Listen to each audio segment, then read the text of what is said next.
അസ്സലാമു അലൈക്കും വറഹ്മത്തുള്ളാഹി. പ്രിയമുള്ള സഹോദരന്മാരെ, ലോക്സഭാ തെരഞ്ഞെടുപ്പ് നടക്കുന്നുണ്ട്. ഒരുപാട് സ്ഥലങ്ങളിൽ കഴിഞ്ഞു. ഇനി 26-നാണ് നമ്മുടെ ഭാഗത്ത് കേരളത്തിലും പല ഭാഗങ്ങളിലും കർണാടകത്തിലും 26 വെള്ളിയാഴ്ച ദിവസമാണ്. അപ്പോൾ ഇവിടെ നമ്മുടെ വെറും വോട്ട് കൊണ്ട് മാത്രം നമ്മൾ കരുതുന്ന ആൾക്കാരെ വിജയിപ്പിക്കാൻ കഴിയുകയില്ല. അതിന് പ്രാർത്ഥന വേണം, അതുപോലെ തസ്ബീഹും അതുപോലെ തഹ്ലീലും എല്ലാം പറയണമെന്ന് ഇവിടെ ബഹുമാനപ്പെട്ട സയ്യിദ് ഹാമിം ശിഹാബ് തങ്ങൾ അദ്ദേഹം തന്നെ അദ്ദേഹത്തെ പരിചയപ്പെടുത്തുന്നു. ആ പ്രാർത്ഥന എന്താണെന്ന് നിങ്ങൾ ആ വോയിസ് കേൾക്കുക. ഇൻഷാ അല്ലാ പിന്നെ സംസാരിക്കാം. അസ്സലാമു അലൈക്കും വറഹ്മത്തുള്ളാഹി വബറകാതുഹു. പ്രിയ മോമിനാത്തുകളെ, ഇത് സയ്യിദ് ഹാമിം ശിഹാബ് തങ്ങൾ ബാളഹണ്ണൂർ, കർണാടക. വളരെ പ്രധാനപ്പെട്ട ഒരു കാര്യം നിങ്ങളുടെ ഓർമ്മയിൽപ്പെടുത്താനാണ് വോയിസിൽ വന്നത്. ഞാനീ സംസാരിക്കുന്നത് 2024 ഏപ്രിൽ 23 ചൊവ്വാഴ്ചയാണ്. ഏപ്രിൽ 26 വെള്ളിയാഴ്ച വർഗീയവാദികളെ എതിർത്ത് വോട്ട് ചെയ്യാനുള്ള നമ്മുടെ സുവർണാവസരമാണ്. നമ്മുടെ വോട്ട് കൊണ്ട് മാത്രം അവരെ തകർക്കാനാവില്ല എന്നത് ഒരു നഗ്ന സത്യമാണ്. പ്രവർത്തനത്തോടൊപ്പം നമ്മുടെ വിലപ്പെട്ട പ്രാർത്ഥനയും വളരെ അത്യാവശ്യമാണ് എന്ന് നമുക്കെല്ലാവർക്കും അറിയാം. അതിനാൽ ഇന്ന് ചൊവ്വ, ബുധൻ, വ്യാഴം തുടങ്ങിയ 3 രാത്രികളിൽ 10 മണിക്ക് ശേഷം നമ്മുടെ വീടുകളിലുള്ള എല്ലാവരെയും ഒരുമിച്ച് ഇരുത്തി 33 പ്രാവശ്യം ലാ ഇലാഹ ഇല്ലല്ലാഹ് എന്ന തഹ്ലീലും 33 പ്രാവശ്യം അസ്തഗ്ഫിറുല്ലാഹ് എന്ന ഇസ്തിഗ്ഫാറും 33 പ്രാവശ്യം സ്വല്ലല്ലാഹു അലാ മുഹമ്മദ് സ്വല്ലല്ലാഹു അലൈഹി വസല്ലം എന്ന സ്വലാത്തും ചൊല്ലി നമുക്കറിയാവുന്ന ഭാഷയിൽ ഭീകരവർഗീയവാദികളെ പരാജയത്തിന് വേണ്ടി പേരെടുത്ത് പറഞ്ഞ് ദുആ ചെയ്യണമെന്ന് വളരെ സ്നേഹത്തോടു കൂടി ഓർമ്മപ്പെടുത്തുന്നു. ഈ ശബ്ദ സന്ദേശം നിങ്ങളെല്ലാവരും നിങ്ങളുടെ കുടുംബ ഗ്രൂപ്പുകളിലേക്കും സുഹൃത്തുക്കളിലേക്കും അതുപോലെ തന്നെ മഹല്ലുകളിലെ ഉസ്താദുമാർ അവരുടെ ഭരണ പരിധിയിലുള്ള എല്ലാ വീടുകളിലേക്കും മറ്റും എത്തിക്കണമെന്ന് ഓർമ്മപ്പെടുത്തുന്നു. അല്ലാഹു ജല്ല ജലാലുഹു മുസ്ലിങ്ങൾക്ക് അനുകൂലമായ സ്ഥാനാർത്ഥികളെയൊക്കെ വിജയിപ്പിച്ച് അനുഗ്രഹിക്കുമാറാകട്ടെ. ബിജാഹി റസൂലില്ലാഹി സ്വല്ലല്ലാഹു അലൈഹി വസല്ലം. ആമീൻ ആമീൻ ആമീൻ യാ റബ്ബൽ ആലമീൻ. അസ്സലാമു അലൈക്കും വറഹ്മത്തുള്ളാഹി വബറകാതുഹു. ബഹുമാനമുള്ളവരെ, ഈ പ്രാർത്ഥന എന്നുള്ളത് അത് എപ്പോഴും ആവശ്യമാണ്, പ്രാർത്ഥിക്കേണ്ടതാണ്. അത് നമ്മൾ ഉദ്ദേശിച്ച കാര്യങ്ങൾ ഇവിടെ നേടിയെടുക്കാൻ വേണ്ടി നമ്മൾ പ്രാർത്ഥിക്കുന്നു. അത് കഴിഞ്ഞില്ലെങ്കിൽ, അള്ളാഹുവിന് തൗഫീഖ് ഉണ്ടെങ്കിൽ അത് പൂർത്തിയാകും. അതിന് അള്ളാഹു ഉത്തരം നൽകും. ഉത്തരം നൽകില്ലെങ്കിൽ നമുക്ക് അതിൻ്റെ സവാബ് ഉറപ്പായും കിട്ടും. ഈ പ്രാർത്ഥനയുടെ കാര്യം അത്രയാണ്. അത് കിട്ടിയേ പറ്റൂ എന്ന് നമുക്ക് പ്രാർത്ഥിക്കുമ്പോൾ വാശി പിടിക്കാമെന്നല്ലാതെ അള്ളാഹു സുബ്ഹാനഹു വ തആല അതിൻ്റെ ഉത്തരം നൽകണമെന്നും ഒന്നുമില്ല. നൽകിയാൽ നമ്മുടെ ഭാഗ്യം. അതുകൊണ്ട് പ്രാർത്ഥന തങ്ങൾ പറഞ്ഞത് എല്ലാം ചെയ്യാം ഇൻഷാ അല്ലാഹ്. അതിനെപ്പറ്റി ഒന്നും നമ്മൾ അതിന് എതിരല്ല. പ്രാർത്ഥിക്കേണ്ടതും ദിക്റും എല്ലാം നമ്മുടെ ഉദ്ദേശങ്ങൾ പൂർത്തിയാകാൻ വേണ്ടി നമ്മൾ ചെയ്യേണ്ടതാണ്. അതിൻ്റെ കൂടെ നമ്മൾ ചെയ്യേണ്ട ഒരുപാട് കാര്യങ്ങളുണ്ട് സഹോദരന്മാരെ. നമുക്ക് ഇവിടെ രാഷ്ട്രീയം നമ്മൾ കരുതിയതുപോലെ ആകണമെന്ന് പറഞ്ഞാൽ നമ്മൾ എന്ത് ചെയ്തു, എന്ത് ചെയ്തിട്ടുണ്ട്, എന്ത് ചെയ്യാൻ നമ്മൾ തയ്യാറായി? ഇലക്ഷൻ അവിടെ ഡിക്ലെയർ ആയതിൻ്റെ ശേഷമല്ലേ നമ്മൾ ഒരുങ്ങിയത്. അത് ഇനിയിപ്പോൾ വിജയിച്ചാൽ, ജയിച്ചു വന്നവൻ്റെ 1 മാസമോ 2 മാസമോ അതിൻ്റെ ആർഭാടം, പിന്നെ 5 വർഷം അദ്ദേഹത്തെ കാണാനുണ്ടോ? അതല്ലെങ്കിൽ ആ പ്രവർത്തകർ പിന്നെ ഉണ്ടോ?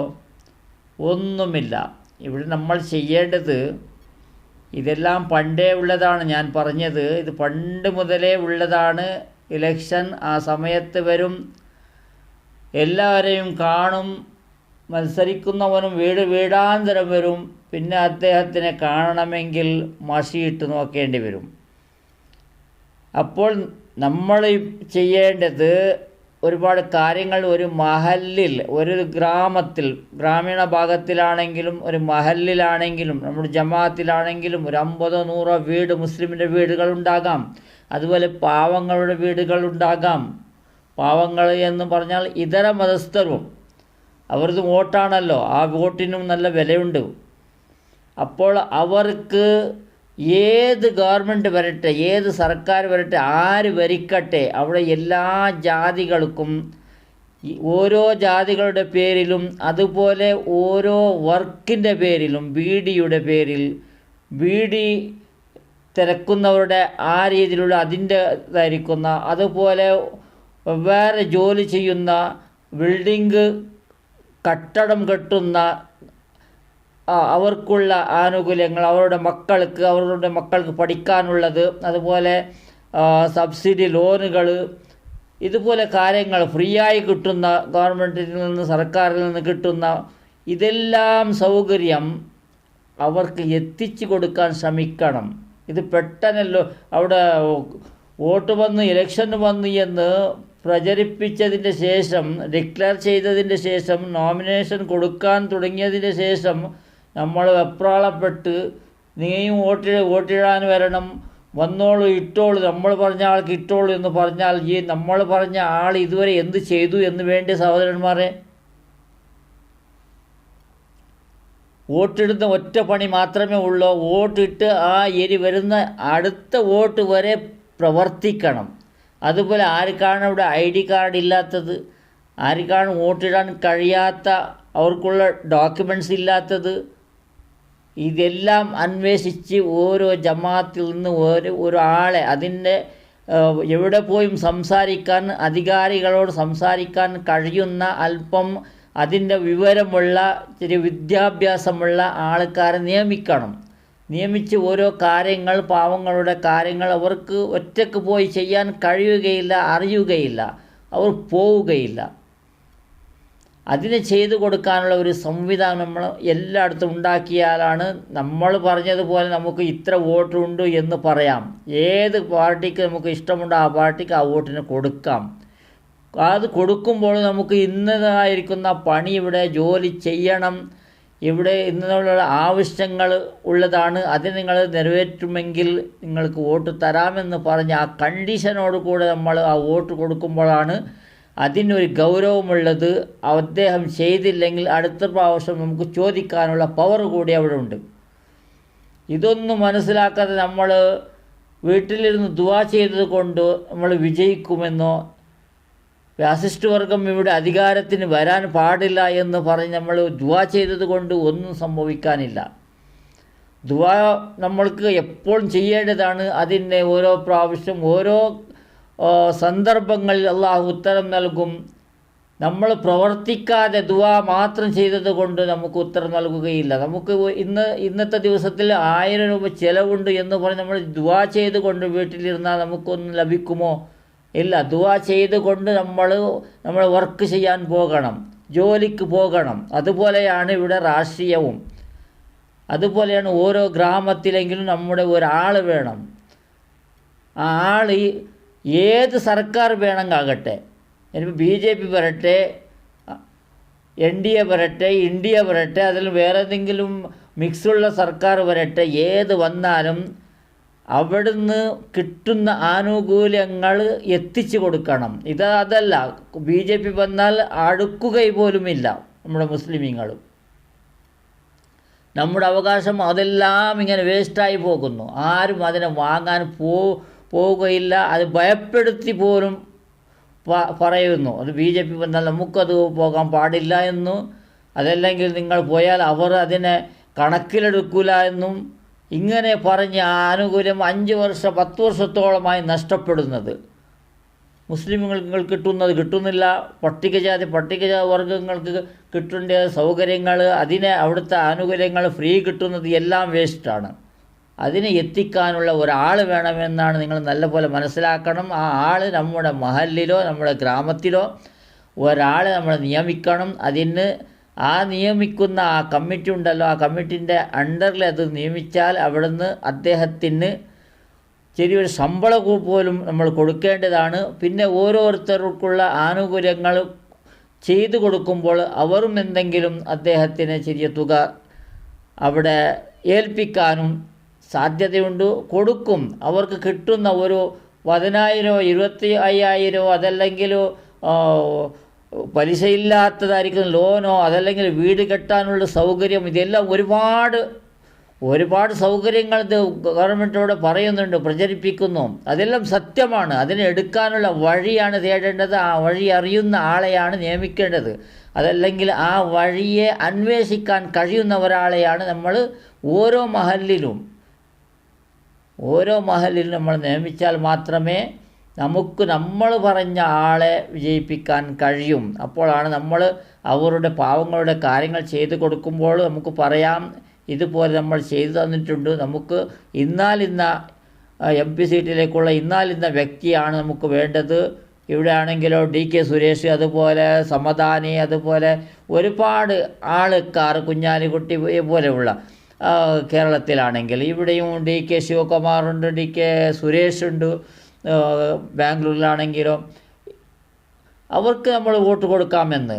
ഇനിയിപ്പോൾ DK സുരേഷ് ആണെങ്കിലോ സമദാനിയോ ജോലി ചെയ്തില്ലെങ്കിൽ ആ വോട്ട് നമ്മളെ കയ്യിലാണ്. അതുകൊണ്ട് അവർ ഭയന്ന് ആ ജോലി ചെയ്യും. അതുകൊണ്ട് നിങ്ങൾക്ക് വോട്ട് വേണമെങ്കിൽ നമ്മൾ പോകുന്ന വഴിയെ ഒരു ഇൻഫ്ലുവൻസാണ് അവർ ചെയ്യേണ്ടത്. അവർ നമ്മുടെ കൂടെ വരാൻ അവർക്ക് സമയമില്ല. അവർ MP-യോ മന്ത്രിയോ ആയി കഴിഞ്ഞു. നമ്മൾ വോട്ടിടാൻ പോയി, ഇവിടെ വളരെ കഷ്ടപ്പെട്ട് വോട്ടിടാൻ പോയി, അവർ MP-യോ മന്ത്രിയോ മുഖ്യമന്ത്രിയോ പ്രധാനമന്ത്രിയോ എന്തെങ്കിലും ഒന്ന് ആയിക്കഴിഞ്ഞു. അപ്പോൾ നമ്മൾ അവിടുന്ന് പ്രഖ്യാപനം ചെയ്യുന്ന സൗകര്യങ്ങൾ, പാവങ്ങൾക്ക് കിട്ടുന്ന ആനുകൂല്യങ്ങൾ എത്തിച്ചു കൊടുക്കാനുള്ള ഒരു വ്യക്തിയെ കണ്ടെത്തണം. ഓരോ ജമാഅത്തിലും, ഓരോ മഹല്ലിൽ, ഓരോ ഗ്രാമീണ ഭാഗത്തിൽ, ഓരോ ഗ്രാമത്തിലാണെങ്കിലും അതിനുള്ള ആ ചെയ്യുന്ന ആൾക്കുള്ള സൗകര്യം ചെയ്തു കൊടുക്കണം. അപ്പോഴാണ് നമ്മൾ പറഞ്ഞതുപോലെ നമ്മൾ ദുആ ചെയ്തതിന് ഉത്തരം കിട്ടും. വെറും ദുആ മാത്രം ചെയ്താൽ നമുക്ക് ആരും ശമ്പളം തരുകയില്ല. ശമ്പളം കിട്ടണമെങ്കിൽ, ദുആ മാത്രം ചെയ്ത് ശമ്പളം കിട്ടണമെങ്കിൽ അത് ഉസ്താദായിരിക്കണം. ഒരു ഉസ്താദാണെങ്കിൽ ദുആ ചെയ്താൽ എന്തെങ്കിലും ശമ്പളം കിട്ടും. അതല്ലാത്ത ഒരു വ്യക്തിക്കും ഇവിടെ ദുആ ചെയ്ത പാട് ശമ്പളം കിട്ടുന്ന ഒരു ജോലിയോ ഒരു രാഷ്ട്രീയമോ ഇവിടെ ഇല്ല എന്നാണ് ഞാൻ പറയുന്നത്. നല്ലപോലെ ഇതിനെ മനസ്സിലാക്കി, നല്ലപോലെ ചിന്തിച്ച്, ആ പറഞ്ഞ തങ്ങളെയും കണക്കിലെടുത്തുകൊണ്ട് അതും ചെയ്ത് നമ്മൾ ഇനി മേലാണെങ്കിലും ഇതുപോലെ ചെയ്യണമെന്ന്. അവിടെ ഭരിക്കുന്നത് ഏത് MLA ആകട്ടെ, ഏത് പാർട്ടിയുടെ MLA ആകട്ടെ, അത് പറയാൻ പറ്റും. നമ്മളിട്ട വോട്ട് കൊണ്ട് തന്നെ വിജയിക്കുന്നോ, നമ്മൾ കരുതിയതായിരിക്കുന്ന മെമ്പർ തന്നെ അവിടെ വിജയിക്കുമെന്നും ഒന്നും പറയാൻ അസാധ്യമാണ്. അതുകൊണ്ട് ആരാണെങ്കിലും നമ്മൾ അവിടെ പോയി അതിൻ്റെ കാര്യങ്ങൾ ചെയ്യാനും ഈ MLA-യോ MP-യോ ആയ വ്യക്തിയോട് നമ്മൾ ഇൻഫ്ലുവൻസ് ചെയ്യാൻ വേണ്ടി പറയണം. അത്രേ ഉള്ളൂ. സർക്കാരിന് ഏത് സർക്കാർ വന്നാലും ഒരുപാട് ആനുകൂല്യങ്ങൾ കിട്ടുന്നുണ്ട്. അതിനെ എത്തിച്ചു കൊടുക്കാൻ പാവങ്ങൾക്ക്, ഒന്നും അറിയാത്ത ആൾക്കാർക്ക് അതിന് പോയാൽ ജോലി നഷ്ടപ്പെടുമെന്ന് ഭയന്ന് അവരും പോവുകയില്ല. ജോലിക്ക് പോയാൽ 1000 രൂപ കിട്ടും. ഇതിനെ വാങ്ങിക്കാൻ പോയാൽ നടന്ന് അവൻ്റെ ചെരുപ്പ് തയ്യുമെന്നല്ലാതെ, അവൻ്റെ ചെരുപ്പ് നശിക്കുമെന്നും അല്ലാതെ ഒരു കാര്യവുമില്ല. ഒരുപാട് ദിവസങ്ങൾ ഓരോരുത്തരും നടക്കേണ്ടി വരും. അതിന് എല്ലാവർക്കും വേണ്ടി ഒരാൾ നടന്നാൽ ഒരു നഷ്ടവുമില്ല. കിട്ടുമ്പോൾ കുറച്ച് ലേറ്റായാലും അത് കിട്ടേണ്ടത് കിട്ടും. ഇവൻ ജോലിക്ക് പോയി ഇവൻ്റെ കുടുംബം നല്ല പോലെ അവനിക്ക് ആ കുടുംബത്തെ നോക്കാനും കഴിയും. അതല്ലെങ്കിൽ ജോലി വിട്ട് അങ്ങോട്ട് പോകാനും, റേഷൻ കിട്ടുന്ന അരി കിട്ടുന്ന ആ അരി വാങ്ങാൻ എത്ര വലിയ ക്യൂ ആണ് നിങ്ങൾ കണ്ടില്ലേ എല്ലാ സ്ഥലത്തും. ഞാൻ തിരുവനന്തപുരത്ത് കണ്ടതാണ്. ആ തലസ്ഥാനത്ത് കിലോമീറ്ററോളം ഇതാണ് ലൈന് ഈ റേഷൻ്റെ അരി വാങ്ങാൻ. അത്രക്കും ഒരു സൗകര്യമില്ലാത്ത, ഒരു രീതിയില്ലാത്ത, ഒരു സിസ്റ്റമില്ലാത്ത അവസ്ഥയാണ്. അതുപോലും തിരഞ്ഞെടുക്കുന്ന MP-മാരും MLA-മാർ ആരാണെങ്കിലും അതിനെ പോലും നല്ല രീതിയിൽ ആ ക്യൂ നിൽക്കാതെ നല്ല രീതിയിൽ എല്ലാവർക്കും എത്തിക്കുന്ന ഒരു സൗകര്യം പോലും ചെയ്യേണ്ടതാണ്. അതാണ് നിങ്ങൾ നിയമസഭയിലോ ലോക്സഭയിലോ സംസാരിക്കേണ്ടത്. ഇൻഷാ അല്ലാഹ്. അസ്സലാമു അലൈക്കും വറഹ്മത്തുള്ളാഹി.